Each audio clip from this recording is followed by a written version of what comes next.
SG Reads. Hello fellow travelers, my name's SG, and welcome to the channel. Today, we'll be going over the new Until Dawn movie, and I have opinions on this. Now, I will admit, I have played the games Until Dawn, and I have seen a lot of playthroughs at the time when they originally came out. Now, I haven't really played much of the newer remake of it for the PS5, but I do know that it's relatively mostly the same, except a couple of ending scenes. And going into this movie, trying not to expect much because I did see the trailer prior, knowing that it was going to be its own entity overall, I do feel that I walk away with several opinions on it just being a movie, a horror movie itself, and at the same time being an adaptation of a project that has several different entries. So we're not just going to be talking about Until Dawn, we're going to be talking about The Quarry, all of the Dark Pictures series as a whole, and various other elements that they tried to implement, because I see the idea they tried to go with, but ultimately none of them really panned out, and kind of just went with the smallest demeanor they could go with in this scenario. So we're going to try to figure this all out, try to figure out the overall meaning, where it could have gone, and how it could have been just slightly different. Because ultimately, my overall opinion is that as a moviegoer, it's okay at best.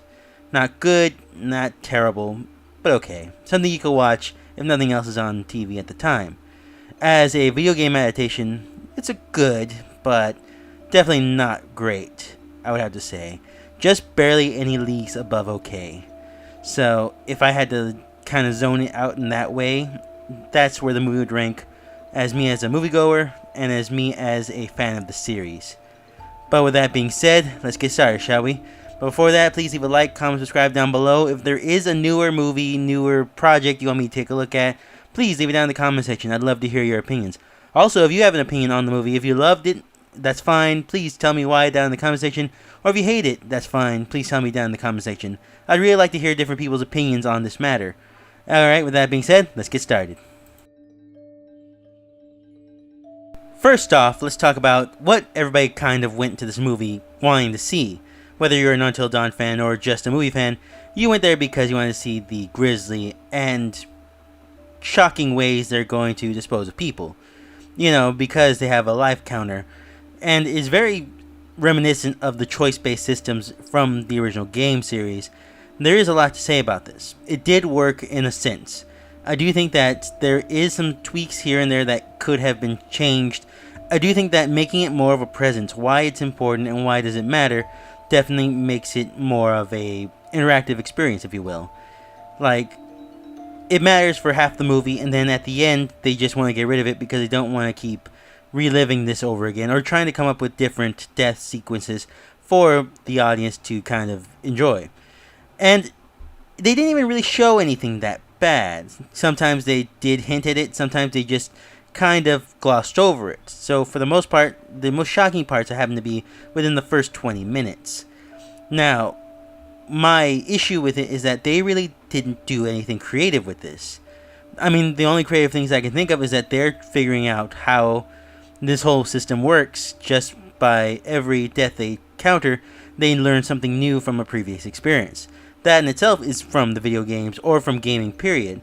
How you learn correct, die, learn correct, die, until ultimately you do come up with the better solution to the ending. Alright, I could buy that. That makes sense.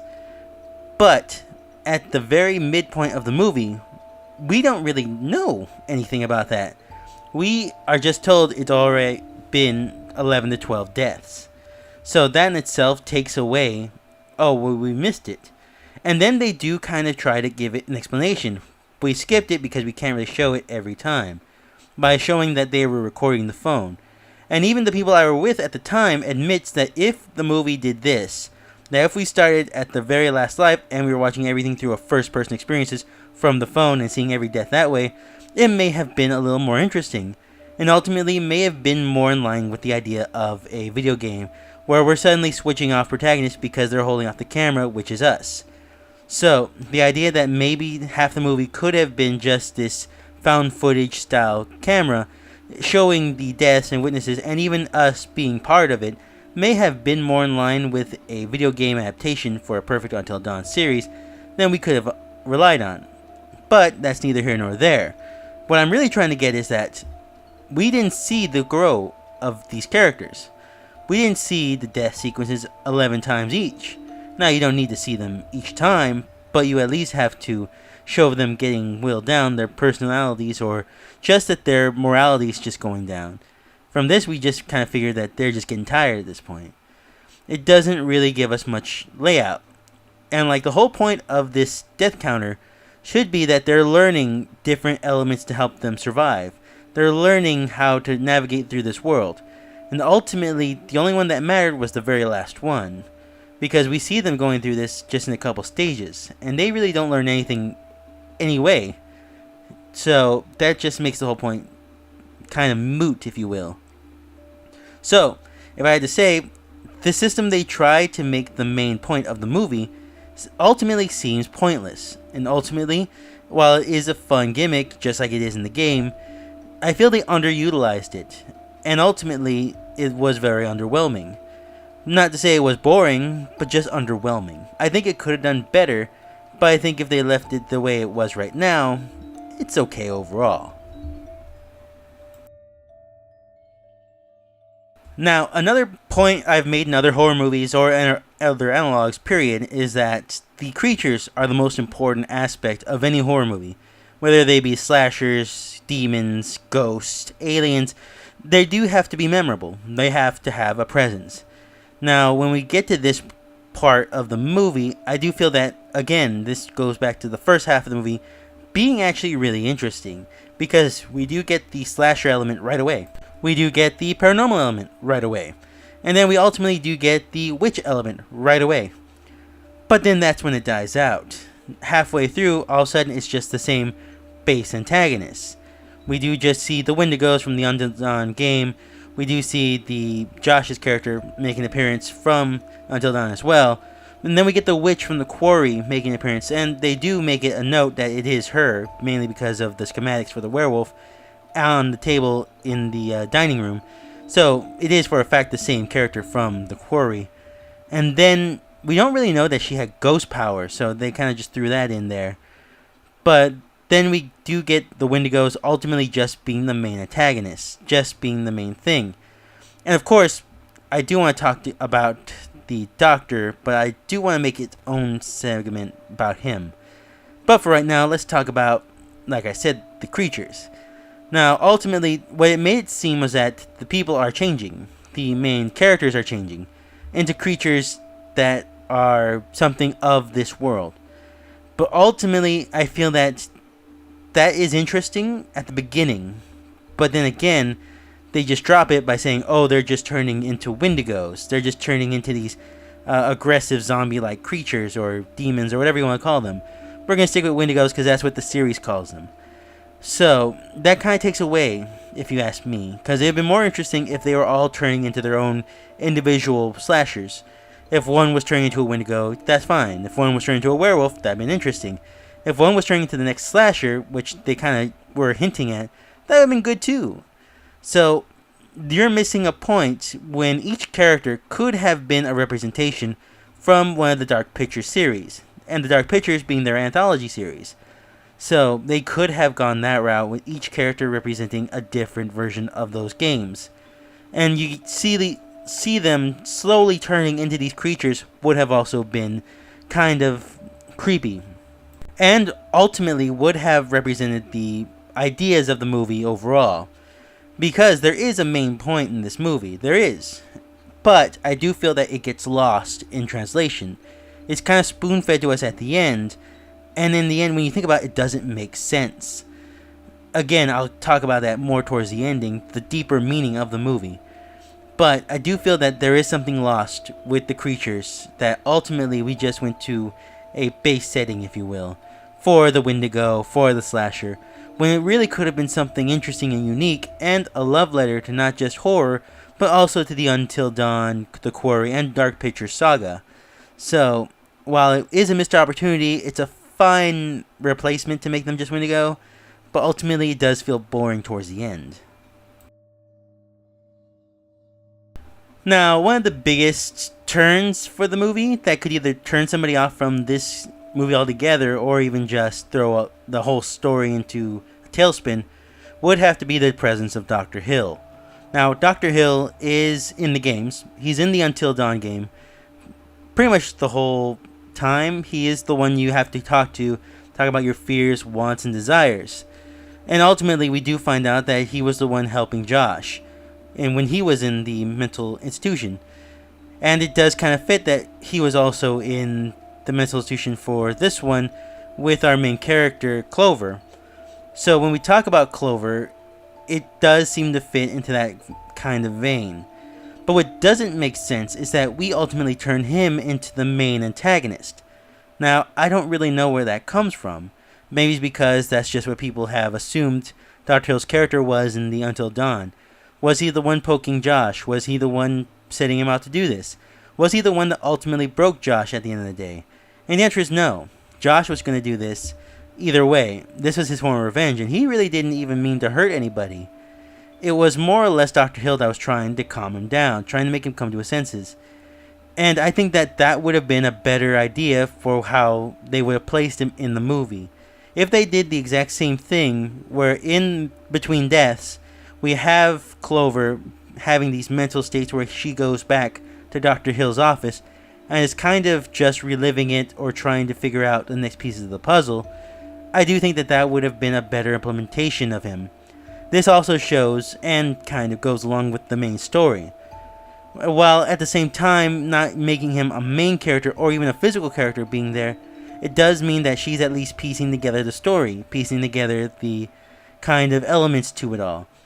So that would have been a better scenario, where each time they died, they learned something new. Each time they learn something new, she puts it together in Dr. Hill's office with him, trying to make sense of this world in a way that she can comprehend, and in a way that kind of helps her pushes it along. And you could even make reference to Josh, like they did in the movie where they show his case file. Maybe show them in kind of a group therapy session, or just show him in the file like they did. But ultimately, the inclusion of Dr. Hill and the character he portrays as just being this character hiding out in this town, doing his sick experiments still to these people, doesn't really fit, and ultimately doesn't make sense. And if it's not that, then does that mean that this was all in her head? That this is all just feeding off her, like he said in it? That none of this was real, that it's just her own imagination, and that the only goal is to survive until dawn? But why? We're not given a why, which is something I think a lot of people kind of turned off from this, ultimately. There is no why, there is no how, and there is no further question. So Dr. Hill's presence just leaves more questions to a question that was already being asked. So for right now, we would have to say Dr. Hill's character could have been done better, but this just feels like it was just shoehorned in, ultimately, to tie it into the Until Dawn franchise. Now, while this topic may seem important overall to the story, it's really not, and many people have already kind of talked about this in the past. The main characters aren't really that likable. The main characters are barely horror elements, and that's even coming from someone who's played the original games, and they were designed to just be the core characters in a horror game. They were designed to be kind of just stick figures in place of the game. These characters in the movie, even though they're real people, real emotions and all that, feel more, I guess you could say, typecast than the actual game. They feel like they don't actually have any chemistry with one another, because we don't see them interacting with more than a few seconds each. They do feel like they're just giving each other orders, or they're just talking to one another about whatever, and they often seem to be at each other's throats throughout the entire movie. I can get Max because he's the odd man out, he's not really having any ties to all this, but then we get Nina, who's often flip-flopping between leaving and just trying to help. Clover is just going full on in this. Megan is our base psychic. I don't really know where that's from. There's not really any of the games. They're trying to be one with the paranormal aspect. And Abel, who just feels like he's just there to be the supportive ex-boyfriend to Clover. So ultimately, I don't feel that the characters had anything to them. There wasn't anything backing them. I could see elements. I could see that each one had their own way of coping with the disappearance of Clover's sister. But ultimately, they didn't do anything with this. And ultimately, they could have done something. Because we do know a little bit about each one. Or Megan was obsessed with the afterlife. Maybe she was afraid of death. Nina was afraid of letting people closer that weren't already there. Clover was just wanting to leave and go find her sister. Abel was just not willing to let go of Clover. See, they each had their own elements, their own way of progressing to the story. And again, if they tried to at least highlight or spend 15 to 20 minutes each, they could have dived into each one's personality, why they're like this right now, and could they have been fixed by the end of the movie? Or were they slowly turning into the worst versions of themselves? The slashers, the aliens, the ghost, the werewolf. And I do think that that's kind of where the story was originally going. I could definitely see them turning into these creatures. And ultimately, I think that it was pretty much left out to where they were just turning into Wendigos. Like, there is this idea that one of them was going to turn to Wendigo, but some of them were going to turn to something else. So for right now, I have to live with the idea that the characters themselves need to be expanded on to make the game interesting. Well, I say game because this feels like it's trying to be a video game, but without the elements that make it interesting. They need to hash out the characters a little bit more to make us actually care about them, to give us some insight into who they are, why they are, what's their motivation ultimately. And does it pay off at the end? Do they become better people or do they just stay the same? But with that being said, we're going to move on to our next step. Now, because I just want to speculate and just want to have fun with this myself, I want to talk about what each character would have probably been by the end of this whole thing. Clover, obviously, as our main protagonist, and kind of because they were giving hints to it at the very beginning, would have become a werewolf. That would have been her creature. That would ultimately have been what she would have been. Haunting the area and becoming something that was just going to hunt down everybody else. It does feel like that would have been the natural turn for her. Megan, because she's our resident psychic, definitely feels like she would have been the ghost of it all. Mainly because she was talking to the other spirits of the cabin, or the other people that have been trapped in here and not really made an escape. Nina definitely feels like she would have been our slasher. She feels that she was cold-blooded enough and willing to do what wasn't really to be done. And ultimately, it does feel like she would have been kind of the replacement for the one we saw. Now, whether she would have been one of the characters from the original games, that's neither here nor there, but she definitely feels like she would have been kind of that character. Abel, I can't really see him becoming anything in this movie. We don't really have much of his personality, other than he would have probably just been a less than a slasher or a creature, more of an assistance, more to follow behind the other ones, kind of a minion if you will. I do see him being that kind of creature at the end of the day, someone who is just there to be a trap, someone there to lead people out into the open for the real slashers to come in. So I ultimately do think that he would have just been an assistance or a support character. Max, ultimately he would have just been a Wendigo. I do think that's kind of what they were hinting at from the very beginning. He did have this idea that he was just ruthless and willing to do whatever he could to survive. Just like they did with the test subjects that they showed and the other creatures. So ultimately, it seems that he would have just been a Wendigo. Now, the overall meaning of the movie, which is very basic, and I do think that it is good. I do think that the idea behind it is interesting, and does fit overall with the idea that they're trying to present. And that is overcoming grief and moving on with your own life. It's not a bad storyline, and we have seen it done in different properties before, where this is just being fueled by our main character, Clover's idea of abandonment from her mom and her sister, how she has been working it out in an institution, but ultimately she can't. As soon as she got out of the institution, she went on a journey to find her sister, following the tracks that she left in her social media, and of course, right after she left. But she's not the only character that are feeling things for her.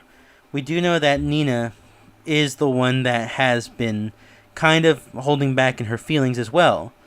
In fact, every character here seems to have this idea that they are either trying to chase a ghost or they're just trying to avoid it. Because that just seems to be the overall theme. Because even when we talk to Clover and her sister, she seems to think that her sister was just running from the death of her mom. So for the most part, each character seems to represent something like that, as I said before. And it doesn't really do more than that than just state that that's what the idea was at the very end. That's what Dr. Hill seems to point out every time. But it doesn't lead to a solution of this. It just means that, yeah, we're moving on from it, and that's fine, but nothing's fixed. Nothing's changed. And if I were a betting man, this just means that our cast is going to go back and look for the remaining places. In fact, I do think that might be what the sequel is later on. And it leaves a lot to answer. When you do a game franchise like this, or at least try to do a storyline that's trying to be sentimental, emotional, and overall have a plot, you have to give it a proper ending. And I don't care if you have a sequel in mind, I don't care if you have a prequel in mind. A movie has to have an ending. It does have to have a closure, because you don't know if it's going to continue or not. And the continuing aspect of this should be that they all grew closer together because they're finally overcoming something they couldn't overcome before. As they said, the only way they survive is they stick together, and they've been saying that since the beginning. But you don't feel that they actually were sticking together, because every 5 minutes they separated. They weren't learning to cooperate. They weren't learning to communicate. And that should have been the main theme of this movie overall. That's the main theme of every Until Dawn, Dark Pictures, or even The Quarry. Trying to communicate each other's information, trying to survive until the night, trying to make it out alive, trying to earn the achievement of everybody survived the night. But ultimately, they did survive. But we don't get the closure. We don't get that communication. Instead, we kind of just end it. Maybe they're saving that for another one, but I don't think that's a wise decision. Because at the end of every movie, you don't know if there's going to be a continuation or not. I do feel that there does need to be a conclusion, and the next movie should just be the next evolution of that. So for right now, I do say I can see where they were trying to do with the story, where they were trying to go with it, and ultimately where they had to make the sacrifices. So, with that being said, that's all I gotta say about that right now.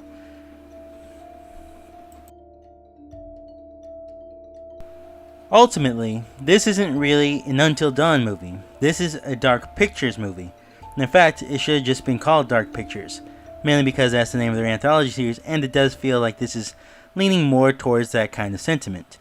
And it would have been a little more interesting if this was leaning more towards the curator rather than Dr. Hill.